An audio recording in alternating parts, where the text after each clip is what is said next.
إن الحمد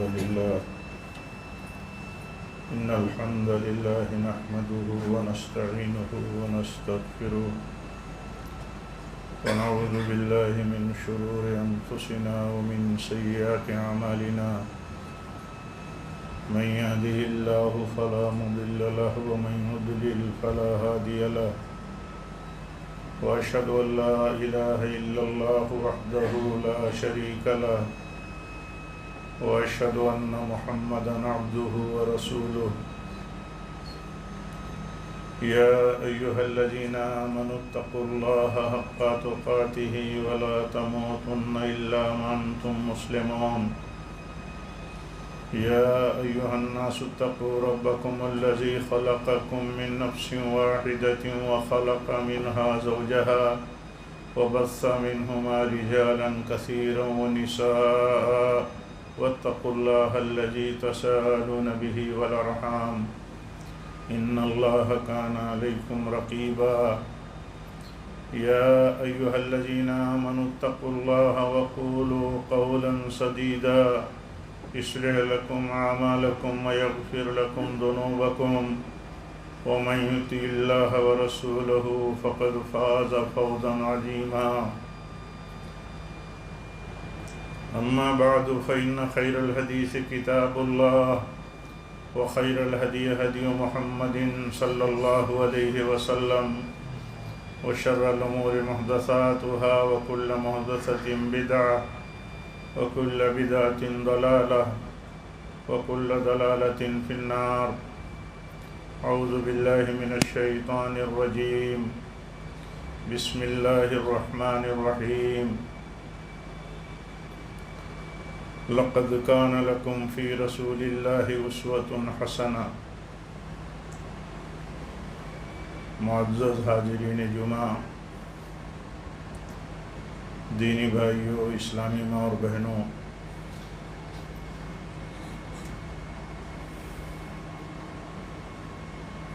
اللہ کا دین یہ ہمیں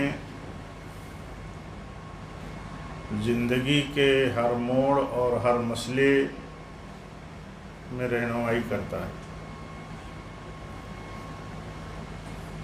ہماری دینی اور دنیاوی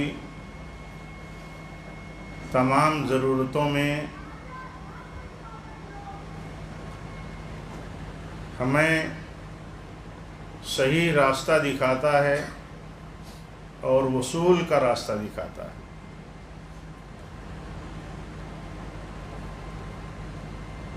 یہ اللہ کا دین حکمتوں پر مشتمل ہے، حکمت والا دین ہے۔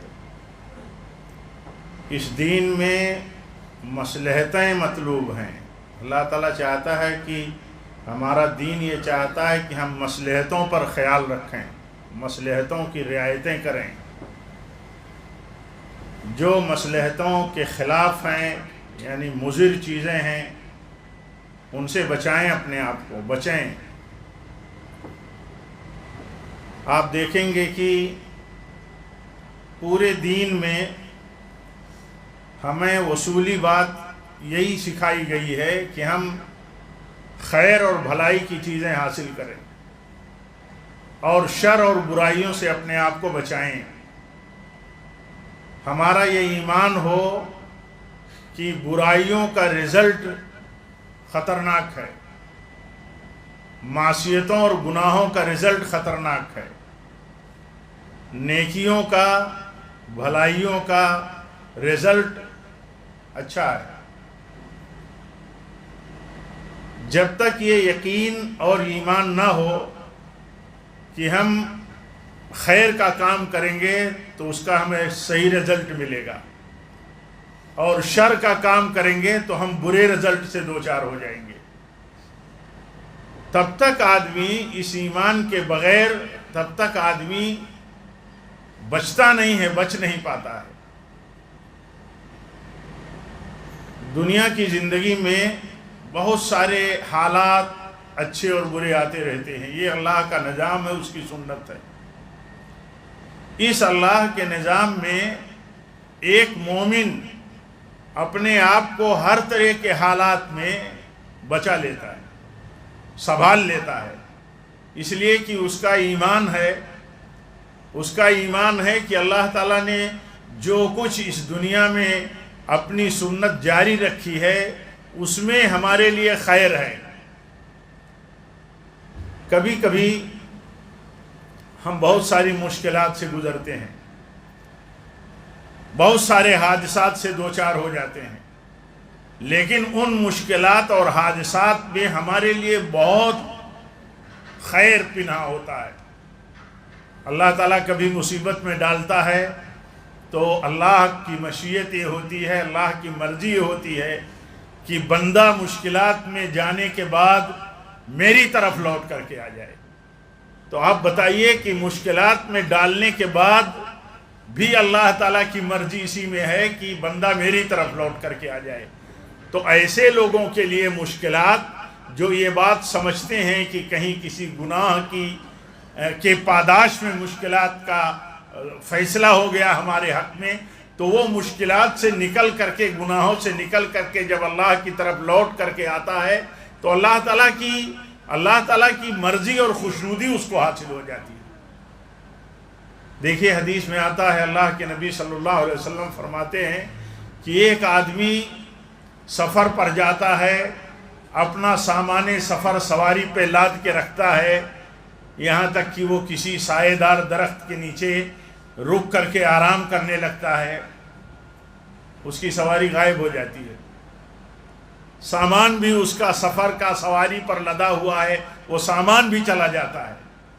ایک بیک جب اس کو احساس ہوتا ہے تو دیکھتا ہے کہ سواری نہیں ہے، سفر کا سامان نہیں بچا ہے، تو بھاگتا ہے ادھر ادھر، تلاش کرتا ہے سواری، اپنی سامان زندگی تلاش کرتا ہے جو سواری کے ساتھ سامان سفر اس کا ہے۔ سواری جب اس کو مل جاتی ہے ڈھونڈتے ڈھونڈتے تھک ہار کے، تو ماری خوشی کے کہتا ہے،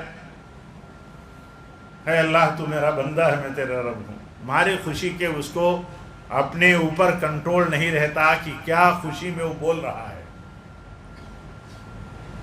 حدیث میں آتا ہے کہ بندہ جب بہک جاتا ہے، بھٹک جاتا ہے اور اللہ تعالیٰ کی طرف لوٹ کر کے آتا ہے تو اللہ کو اس سے بھی زیادہ خوشی ہوتی ہے۔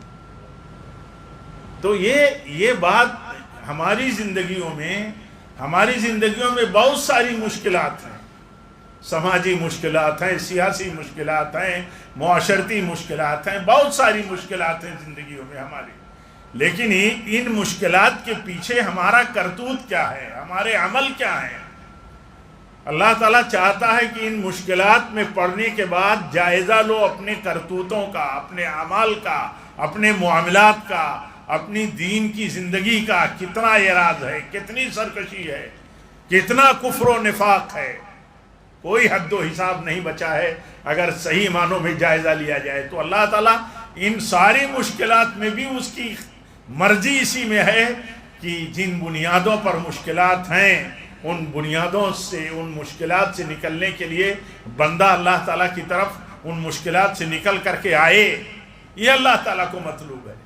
ہمارے دیکھیں کتنے معاملات خراب ہیں، عام طور پر صورتحال یہ ہے کہ کسی کے دل کسی کے ساتھ نہیں ملتے، کسی کے معاملے کسی کے ساتھ صحیح نہیں ہیں، دین کی زندگی، دنیا کی زندگی، گھر سے لے کر کے فیملی لائف سے لے کر کے سوشل لائف تک، سماجی زندگی، دینی زندگی، کہیں کوئی بھی مرحلے، کوئی بھی نیٹ ورک کی آپ بات کریں، ہر طرف بگاڑی بگاڑ ہے، ہر آدمی بگڑا ہوا اسی صورتحال ہے۔ اللہ تعالی ہم سب پر رحم فرمائے، کم ہی لوگ ہیں جو اس کی فکر کرتے ہیں۔ تو نتیجے ہمارے خلاف اگر نتیجے ہیں تو ہم نتیجے اپنے فیور میں چاہتے ہیں، نتیجے اپنی مرضی سے چاہتے ہیں، نتیجے ہمارے اپنے ٹارگیٹ کے مطابق ملنے چاہیے، ہم یہ چاہتے ہیں۔ لیکن رب کا کچھ دستور الگ ہے، اللہ کا قانون الگ ہے، اصل بادشاہ وہی ہے، اصل حاکم وہی ہے، اسی کے حکم سے فیصلے ہوتے ہیں، اور دنیا میں ہماری مرضی کے مطابق یا ہماری مرضی کے خلاف جو کچھ نظر آتا ہے سب اللہ کی مشیت ہے. اللہ کی مشیت کے باہر کچھ نہیں ہے.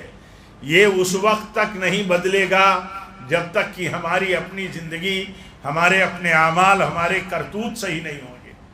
آپ دیکھیے کتنی سازشیں خود ہمارے اپنے بیچ میں ہیں، کتنا مکر، کتنا جھوٹ، کتنا فریب. ہاں، کوئی حد و حساب نہیں ہے.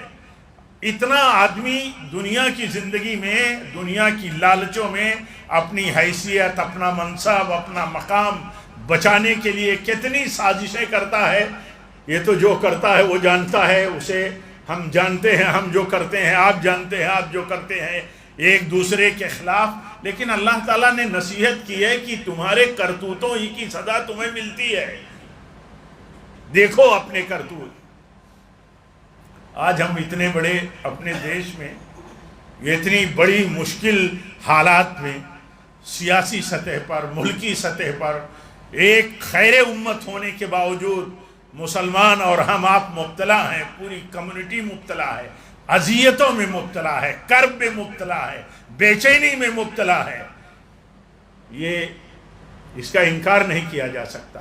لیکن افسوس اس پر ہے کہ اس پر غور نہیں کرتے کہ آخر اس کرب، اس بے چینی، اس مشکل اور اس عذاب سے، اس عذاب کی بنیاد کیا ہے، اس پر نہیں آدمی غور کرتا.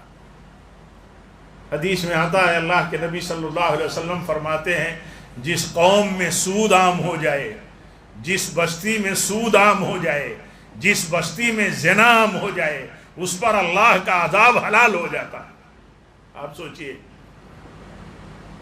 کبھی قوم، کبھی ہم آپ، کبھی ہمارے نوجوان، ہمارے بچے بچیاں سوچتے ہیں اس بات کو کہ ہماری پستی کی بنیاد ہماری بدعملیاں ہیں.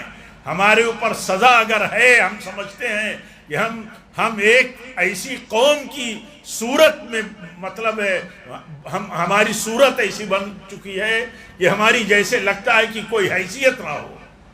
اللہ تعالیٰ کی نافرمانیوں کی بنیادوں پر ایسا ہوتا ہے کہ اللہ تعالیٰ حیثیتیں ختم کر دیتا ہے. یعنی اللہ کے ہاں کوئی پرواہ نہیں رہ جاتی ہے.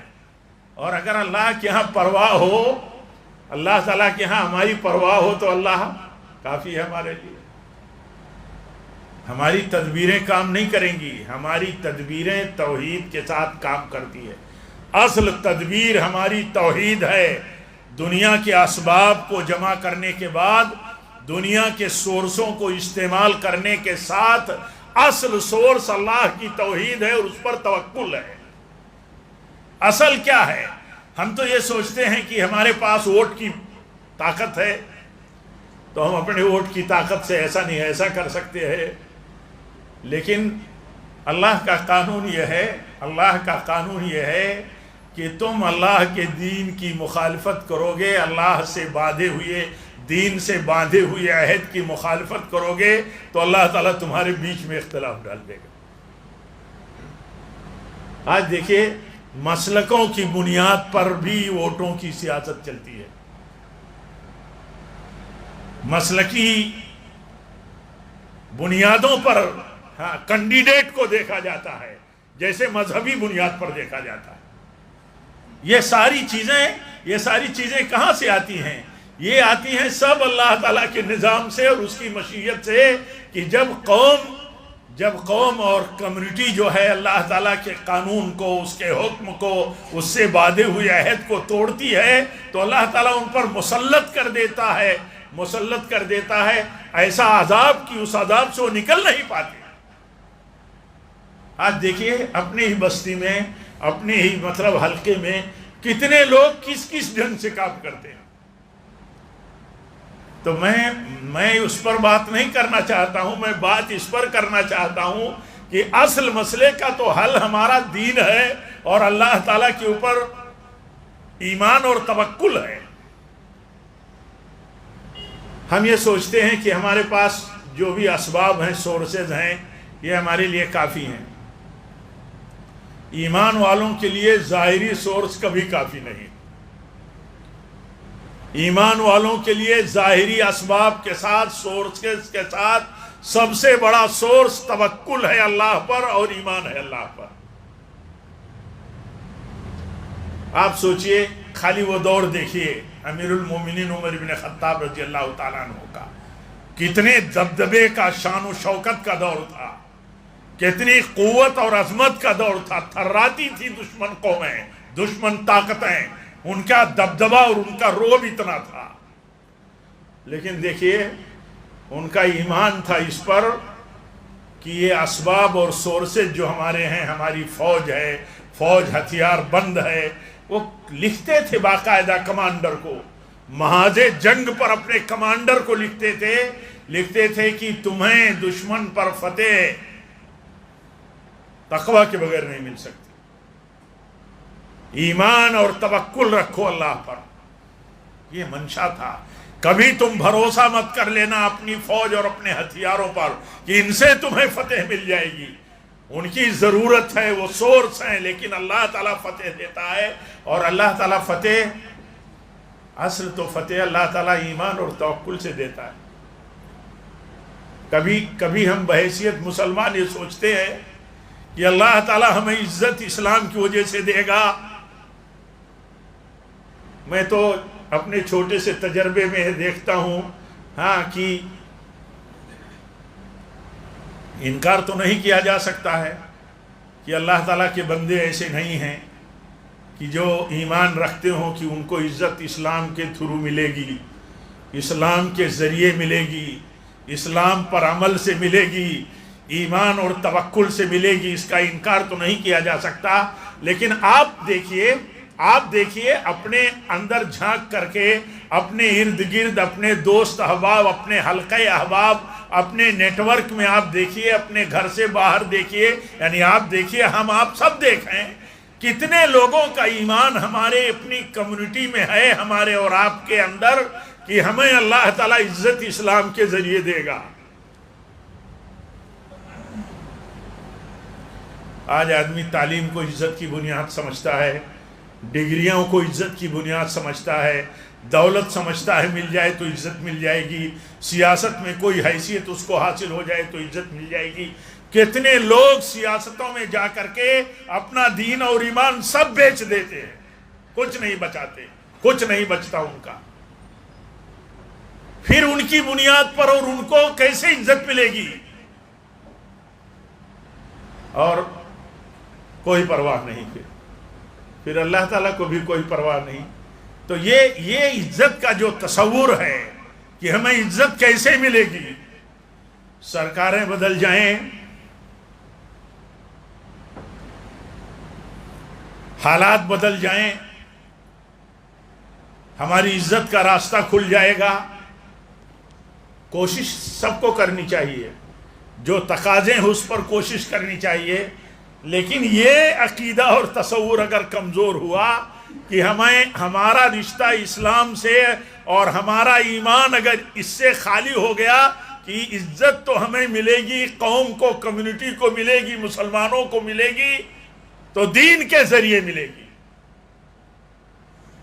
کتنی بڑی بات اللہ تعالیٰ نے صراحت کے ساتھ کہہ کے ہم کو اور آپ کو دعوت دے دیا ہے کہ سمجھو. اللہ تعالیٰ فرماتا ہے وَأَنْتُمُ الْعَالَوْنَ إِن كُنْتُمْ مُؤْمِنِينَ. اللہ تعالیٰ فرماتا ہے تم اگر مومن ہو تو غلبہ تمہارے لیے ہی ہے، تم غالب رہو گے اگر تم مومن ہو. تو ایمان چھوڑ کر کے دوسرے سورسز سے غلبے، قوت اور عزت کی راہ ڈھونڈنا اور یہ فکر کرنا، یہ کوشش کرنا کہ اس راستے سے تو ہمیں عزت مل جائے گی، غلبہ مل جائے گا، یہ نہیں ہونے والا. یہ اللہ کے قانون میں ہے کہ یہ نہیں ہونے والا. یہی امیر المومنین ہے، کہتے ہیں ہمیں اللہ تعالیٰ نے عزت دی ہے اسلام سے، اسلام کے ذریعے عزت بخشی ہے. کتنی عزت تھی، کتنا غلبہ تھا، کیسی شان و شوکت تھی ان کے دور میں، ان کے اقتدار میں.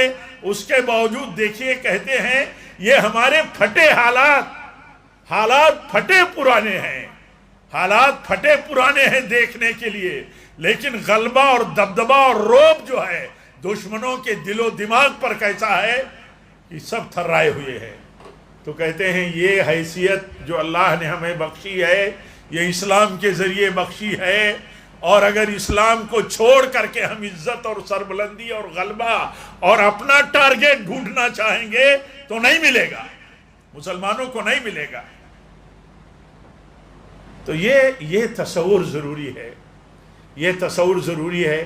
اسی لیے میں نے پہلے بھی عرض کیا کہ دیکھیے ہمارے حالات جیسے بھی ہوں، ہمارا دین ہمارے ہاتھ میں ہے کہ نہیں، ایمان ہاتھ میں ہے کہ نہیں، جتنے سورسز ہمارے پاس ہیں، وسائل ہمارے پاس ہیں، ان کو استعمال کرنا تو ضروری ہی ہے، ان کو استعمال کرنا تو ہمارے اوپر لاگو ہی ہے کہ ہم کریں۔ اس کو بہت زیادہ بتانے کی ضرورت نہیں ہے کہ آج ہمارے دنیا کے لیے ہمیں کرنے کی کیا ضرورت ہے۔ میں تو نہیں سمجھتا کہ یہ بتانے کی بہت ضرورت ہے کہ ہم دنیا کا فائدہ کیسے اٹھا لیں گے۔ ہر آدمی اس بات کو سمجھتا ہے، ہاں دنیا میں چھوٹا سے چھوٹا آدمی بھی ہاں اس بات کو سمجھتا ہے کہ ہمیں کیسے دنیا کا فائدہ ملے گا۔ لیکن اللہ تعالیٰ نے اس دنیا میں مستحکم فائدہ، صحیح رزلٹ اس بنیاد پر رکھا ہے کہ تمہارا ایمان کتنا ہے۔ اسباب جمع کر لیے، اللہ پر توکل نہیں ہے، اللہ پر توکل نہیں ہے تو تمہارے اور ہمارے اور آپ کے جو حساب سے اسباب میسر ہیں ہمارے حق میں رزلٹ نہیں ہے۔ کوئی دنیا میں چھوٹی موٹی تبدیلیاں، الٹ پھیر، یہ صحیح معنوں میں ہمارے لیے نہیں ہے۔ ہمارے لیے صحیح چیز یہ ہے کہ ہمارے ایمان اور ہماری دینی زندگی کی بنیاد پر جو تبدیلی آئے گی وہ ہمارے حق میں بہتر ہوگی۔ اللہ کے نبی صلی اللہ علیہ وسلم دیکھیے، حکم ہوا ہے ہجرت کا، حکم ہوا ہے ہجرت کا۔ ہجرت کا مطلب یہ ہے کہ دین پر چلنے کے لیے ایک وطن کو چھوڑ کر کے، اپنی بستی کو چھوڑ کر کے کسی دوسرے وطن کی طرف چلے جانا جہاں دین پر چلنے کی آزادی حاصل ہو، اس کو ہجرت کہتے ہیں۔ اللہ کے نبی ہجرت کرتے ہیں اور آپ کے گھر کے ارد گرد ہتھیار بند نوجوان انتظار میں ہیں کہ آپ نکلیں اور آپ کو ایک ساتھ تلوار مار کر کے آپ کو ختم کر دیں۔ نکلنا ایک ذریعہ ہے، نکلنا ایک سورس ہے بچ کر کے کہ نکل جاؤ ظالموں کی بستی سے، اور یہاں اپنا اور دین کا وجود خطرے میں ہے۔ لیکن دیکھیے اس کے باوجود ایمان یہ ہے کہ اللہ تعالیٰ چاہے گا تو ہم کامیابی سے نکل سکیں گے۔ گھر کے ارد گرد ہتھیار بند نوجوان کھڑے ہیں، انتظار کر رہے ہیں کہ آپ نکلیں تو ہم آپ پر ایک ساتھ حملہ کریں گے اور ختم کر دیں گے۔ لیکن اللہ کا حکم ہے اور اس پر بھروسہ ہے اتنا کہ اللہ کے حکم کے مطابق آپ ان کے چہروں پر مٹی ڈالتے ہوئے چلے جاتے ہیں اور انہیں کچھ شعور اور احساس نہیں ہوتا۔ یہ واقعہ اس لیے نہیں ہے کہ ہم اللہ کے نبی کی زندگی کے کسی واقعے کو پڑھ لیتے ہیں، یہ واقعہ اس لیے ہے کہ ہم دنیا کے سورس استعمال کرنے کے ساتھ ساتھ اللہ پر بھروسہ کتنا کرتے ہیں۔ بچ کر کے نکلنا ہے ظالموں کی بستی سے، ظلم کی چکی میں پستے ہیں اس سے بچ کر کے نکلنا ہے۔ لیکن اس نکلنے میں بھی کامیابی اس وقت تک نہیں ملے گی جب تک اللہ نہیں چاہے گا۔ آگے جا کر کے غار ثور میں دیکھیے پناہ لے لیتے ہیں، وہاں بھی صورتحال کیا ہوتی ہے، دیکھ کر کے نکلتے ہیں، رک کر کے آگے بڑھتے ہیں، پورے تجربے اور حکمت کو استعمال کرتے ہیں۔ لیکن ادھر سازشی مطلب مشن لگا ہوا ہے کہ آپ کو کسی طرح نکل گئے ہیں مکہ سے تو گرفتار کر لیا جائے۔ لیکن آپ دیکھیے وہاں جہاں یہ صورتحال ہے کہ حضرت ابوبکر رضی اللہ تعالیٰ عنہ کہتے ہیں یا رسول اللہ صلی اللہ علیہ وسلم، ہم ادھر کھوہ میں ہیں، غار میں ہیں، اور اوپر دشمن ہمارا پیچھا کرتے ہوئے پہنچ گیا ہے، وہ اگر اپنے قدموں کی طرف دیکھے گا تو ہمیں دیکھ لے گا۔ اگر وہ اپنے پیروں کی طرف دیکھے گا تو ہمیں دیکھ لے گا، اتنا ہم سے قریب آ گیا۔ تو اللہ کے نبی فرماتے ہیں اے ابو بکر کیا خیال ہے ان دونوں کے بارے میں جن کے ساتھ اللہ ہو، جن کے ساتھ اللہ ہو۔ آپ بتاؤ ایک تدبیر ہے ہجرت کی، ایک سورس ہے نکل جانے کے لیے کہ نکل جاؤ بچ بچا کر کے، لیکن بچ بچا کر کے نکلنے کے لیے بھی اللہ کے اوپر بھروسہ ضروری ہے کہ اللہ اگر نہیں چاہے گا تو آپ نکلنے کی تدبیر میں کامیاب نہیں ہوگے۔ یہی بات تھی قوم بنی اسرائیل کی حضرت موسیٰ علیہ السلام کے ساتھ، یہ بھاگ رہے تھے فرعون اور فرعونیوں کے ظلم سے کہ چھوڑ کر کے مصر نکل جائیں اپنے ایمان والوں کی جماعت لے کر کے، نکلنے دینے کے لیے بھی یہ ظالم فرعون تیار نہیں، کہا رہے یہ نکل جائیں گے ہمارے ہاتھوں سے بچ کر کے، یہ ہمیں منظور نہیں۔ لیکن بھاگنے کے لیے ایک راستہ اور ایک تدبیر کیا کہ نکل چلو، چھوڑ دو یہ شہر اور یہ ملک۔ تو جب دیکھا بنو اسرائیل نے حضرت موسیٰ علیہ السلام کے ساتھیوں نے کہ یہ تو فرعون کا لشکر ہمارا پیچھا کر رہا ہے، تو کیا کہتے ہیں؟ کہتے ہیں اب تو ہم پکڑ لیے جائیں گے، اب تو ہم پکڑ لیے گئے، آگے تو سمندر ہے، پیچھے فرعون کا لشکر ہے۔ تو حضرت موسیٰ علیہ السلام کہتے ہیں اللہ کوئی نہ کوئی راستہ ضرور نکالے گا۔ آپ بتاؤ کتنا ایمان ہے ہمارا اس بات پر۔ ہم تو ایسے ماحول میں اور ایسی سوچ میں جینے لگے، ایسی سوچ میں کہ سب رزلٹ ہماری اپنی تدبیروں میں ہے، ہمارے اپنے سوچنے میں ہے، ہمارے اپنے سورسز کے استعمال کرنے میں ہے۔ ہم سورس جو لے کر کے چل رہے ہیں دنیا یا جن کو استعمال کر رہے ہیں، ہم سمجھتے ہیں اسی کے مطابق رزلٹ آئے گا، ایسا نہیں ہو سکتا۔ ہر مومن کا یہ ایمان ہو، عقیدہ ہو کہ جو بھی رزلٹ آئے گا اس کے اوپر اللہ کا بھروسہ ہو، اللہ کی مرضی کے بغیر نہیں آئے گا یا اللہ کی مشیت کے بغیر نہیں آئے گا۔ اللہ کے نبی صلی اللہ علیہ وسلم دیکھیے سکھاتے ہیں عقیدہ، کتنا ہمارا عقیدہ مضبوط ہے۔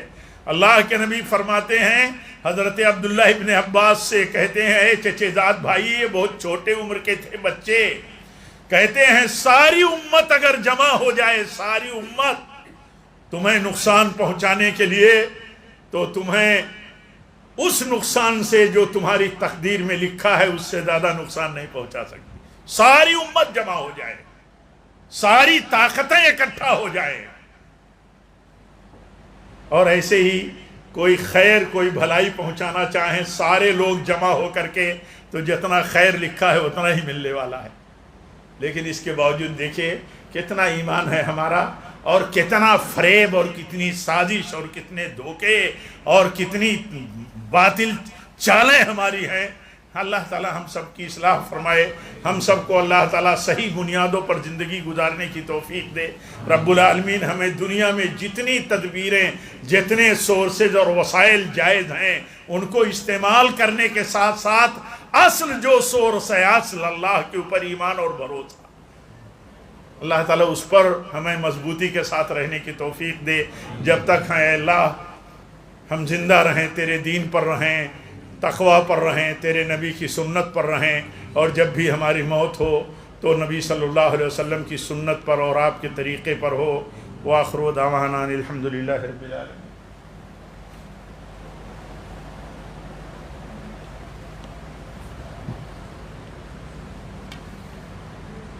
الحمدللہ رب العالمین والصلاة والسلام علی رسولہ النبی الکریم۔ ان اللہ وملائکتہ یصلون علی النبی یا ایہا الذین آمنوا صلوا علیہ وسلموا تسلیما۔ اللہم صلی علی محمد وعلی آل محمد کما صلیت علی ابراہیم وعلی آل ابراہیم انکا حمید مجید۔ اللہم بارک علی محمد وعلی آل محمد کما بارکت علی ابراہیم وعلی آل ابراہیم انکا حمید مجید۔ عباد اللہ رحمکم اللہ، اقول قولی ھذا واستغفر اللہ لی ولکم ولسائر المسلمین، وآخر دعوانا الحمدللہ۔